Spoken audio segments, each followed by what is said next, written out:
Hello brothers and sisters, welcome to another episode here on Dangerous African Confessions HD. In this episode, we have a story from our sister, who is a stripper and commercial sex worker. She tells us about her encounter with a renowned pastor. She reveals to us about how a pastor, a supposed man of God, turns out to be her client. She satisfies him and gets paid afterwards. And then on Sundays, go and listens to the word of God from this same pastor of hers, who is actually her client. In this captivating story, she shares with us the kind of life and the things she has done with the pastor. Before we go and listen to the story, I will please ask you to show us love by subscribing if you haven't already, share and like our videos. Kindly hit the notification bell so you will be the first to get notification to our videos when we upload. Without wasting much of your time, let's go and listen to the story. Hello brother, I am a lady who is in my early 30s, and what I am about to reveal to you is about my own life and the things that I have done together with some respected men of God in the society. This is not something that I was told, but rather, my experience. When I say my experience, what I mean to say is that I used to be a commercial sex worker and a stripper at a nightclub in the capital city. And during my time as a commercial sex worker, I came in contact with a lot of people from different walks of life and of different positions in the society. This amongst them is shockingly men of God, who goes about parading themselves as saints and go to their congregation as the people who are not even closer to sin. The thing that I realized in my time in this business is that the pastors that I came in contact with in my line of business were even much worse and were ready to do anything when it came to you satisfying them in bed, and even when they came into the nightclub and were at the front seat when we were dancing. It all happened when I moved into the city as a very beautiful and attractive young lady who had come freshly into the city to make ends meet and also give some of my makings to my people back home. I had completed senior high school. And because I didn't pass all my exams, I couldn't get admission into the university. And money to resit for the exams was not even available.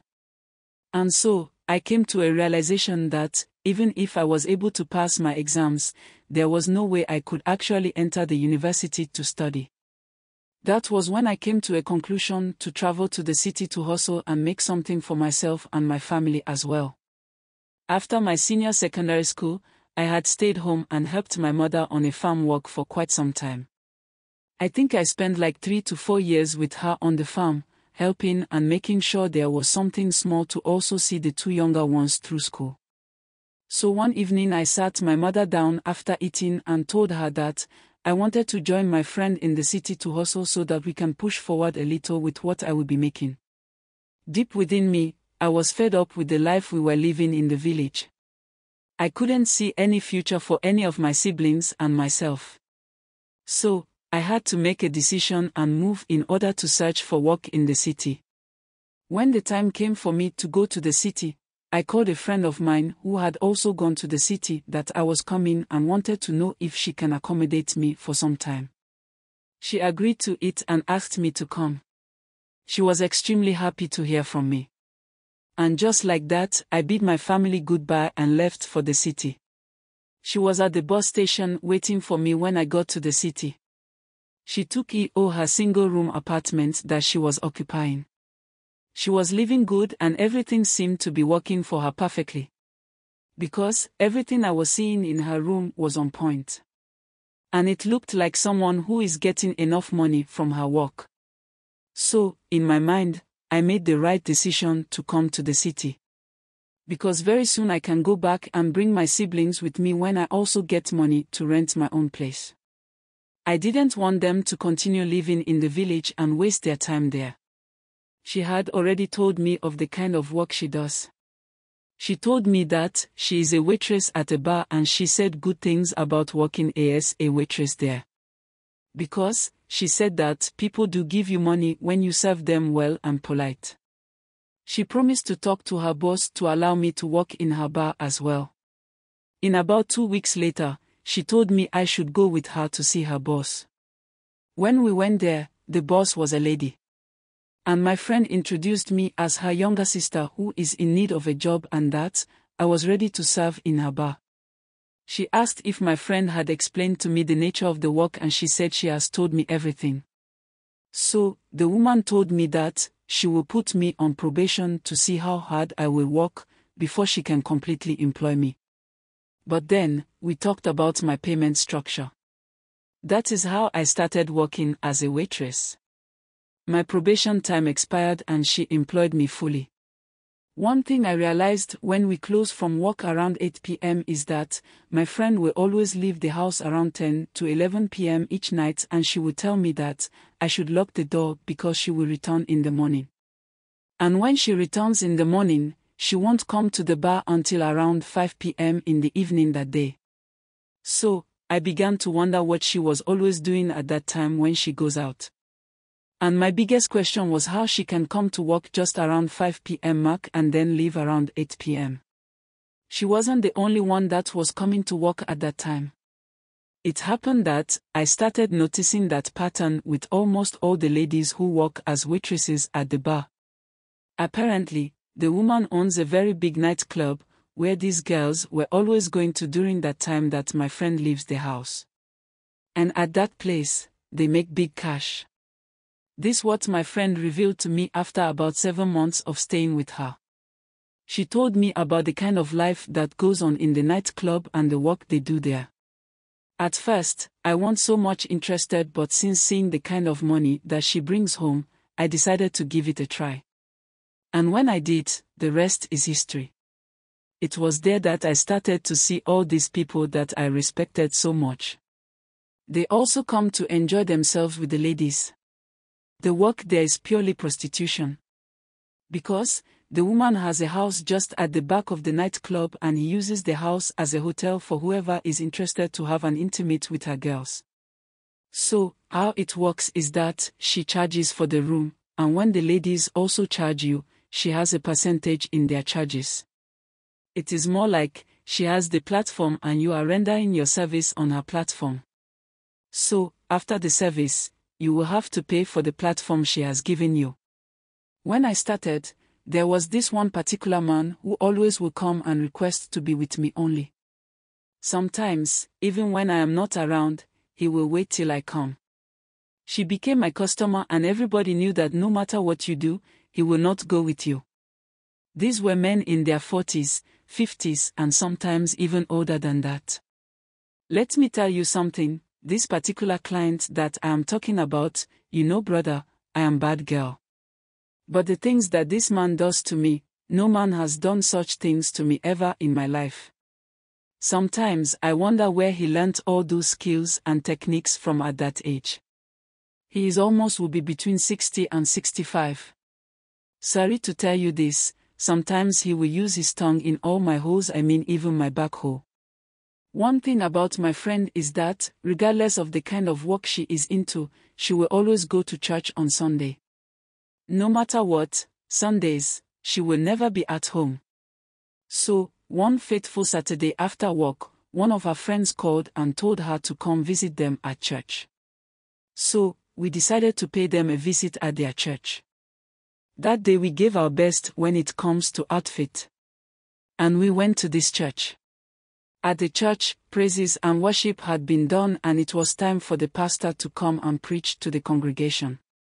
At that time, I was pressing on my phone and my friend tapped me to look at something, only for me to raise my head to see the most shocking thing I have ever saw in my life. My client, who to me is the baddest man I have ever come across, is a pastor and even has a wife and children. Because I saw from where he came from was a very nice woman seated. And in the introduction of his sermon, he praised that woman as his beautiful and loving wife. My friend and I were in a total shock. How can this be? The kind of things this man was preaching about, and the kind of things he does to me when he visits the nightclub. If we put the two acts or deeds on a scale, then there is no way you will ever believe that this same pastor is the person we will be talking about. So, after the service, my friend and I decided to surprise him. So, we booked that we will go and see the pastor. When it was our turn to go and see him, as soon as he saw us in his office, he got up and shockingly asked what we were doing in the church. We explained to him that we only came because a friend invited us, and to our greatest shock, he is actually a pastor. He jokingly said that, "Who told you that pastors are not humans and they cannot also enjoy themselves?" He asked us to wait for him and that he would take us out after the counseling session with the rest of the people. After his session with the people, he took us out to this beautiful restaurant and we had some of the best meal. After eating, he asked us what can we also do in return for him. We went to the hotel and had a threesome with him. Me, my friend and the pastor. The way this man handled us, you will never believe that he just finished preaching to a congregation about God just some hours ago. When we went home finally, I started thinking. This wasn't right. At least if I didn't know that he was a pastor, that was fine. But now I know, so there was no way I was going to allow him to continue doing that with me. To me, it doesn't matter if you are a fake pastor or a true pastor, the fact that you hold that title, there was no way I will have anything of such to do with you. So I started avoiding him. It got to a time that he was even bribing my friend in order to see me.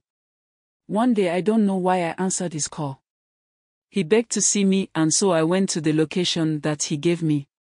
The reason why I even went there in the first place was that I knew I was menstruating and so there was no way anything can happen between us. Especially he being a pastor. I got there and after our conversation, he started touching me. I told him I was menstruating and cannot do that. He told me I was lying and that I should prove it to him. I did just that and allowed him to see the blood in my sanitary pad. Even after seeing that, he kept on touching me till I couldn't resist it, and he slept with me in my menses. This wasn't right. I started asking myself questions when I got home. I told myself maybe he does these things as a sacrifice or something devilish and so I will not entertain him anymore. The monies he gives me cannot be equated to my life and so I changed my number. And even moved from my friend's place and rented my own apartment. Even though I have done some bad things as a commercial sex worker, this was the icing on the cake for me. It was through my encounter that very day with the pastor that I felt I was doing something bad to myself. And so, I needed to change my ways. With the little money that I saved, I got myself a container shop and started selling human hair. I went for our last born to come and stay with me and we normally go to visit my family every month or two. I am planning on getting another shop so that I can broaden my business. That way I can move into a bigger apartment and bring my mother and my brother to all live with me. This is my life story and my encounter with a pastor who has some fine church to his name. Honestly, my whole view about pastors and even some prominent people in the society have changed since my encounter. My brothers and sisters, please be careful of these people calling themselves men of God. Because the things they do behind closed doors, they do not in any way qualify to be called men of God. Please kindly subscribe, share and like our videos. Kindly hit the notification bell so you will be the first to get notification to our videos when we upload. Thank you and let's get back to the story. Like I always say, these are not just stories for story's sake. They are meant for us not to make these mistakes our brothers and sisters are making. That's why we share these stories with you. Let us please be vigilant of some of these people parading as men of God. I know there are genuine men and women of God out there. But then, beloved, let us be mindful of where and who we associate with as our leader. I pray that we learn from some of these stories and live a better life. If not for anything at all, it pays to live a decent and better life. Please let's be mindful of the choices that we make. Thanks for being a part of this growing family. Kindly share your thought with us in the comment section below. And if you are new here, please subscribe, like and share. Stay blessed and be safe.